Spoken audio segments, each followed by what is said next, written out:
David should have been at war, but instead he was on the balcony of his house watching a woman bathe. He lusted over her, called his people, said, "Go get her, I want her." He took her, had sex with her, and then he realizes that he's in a big mess. This girl gets pregnant.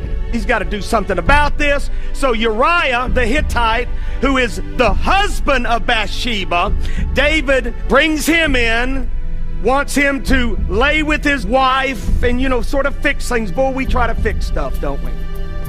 From the very beginning, we sowed fig leaves.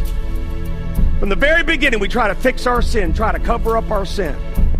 You can't cover it up. You got to get it washed clean. God's got to take care of it. So Uriah the Hittite, eventually, David sends him to the front line and has the husband killed.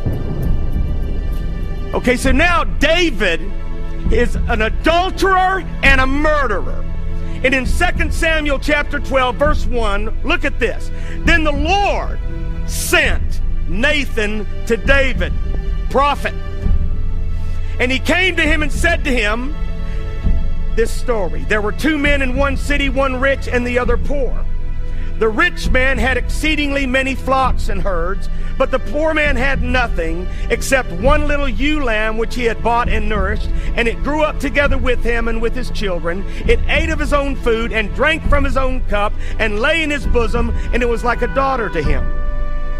And a traveler came to the rich man who refused to take from his own flock to prepare one for the wayfaring man who had come to him, but he took the poor man's lamb and prepared it for the man who had come. Prophet of God telling a story, and the sinner listening. So David's anger was greatly aroused against the man, and he said to Nathan, "As the Lord lives, the man who has done this shall surely die. And he shall restore fourfold for the lamb, because he did this thing and because he had no pity." Then Nathan said to David, "You are the man. Thus says the Lord God of Israel, I anointed you king over Israel, and I delivered you from the hand of Saul. I gave you your master's house and your master's wives into your keeping, and gave you the house of Israel and Judah. And if that had been too little, I also would have given you much more. Why have you despised the commandment of the Lord to do evil in his sight? You have killed Uriah the Hittite." Oh, I love prophets. And I love preachers of righteousness. I love pastors who are not afraid of their people.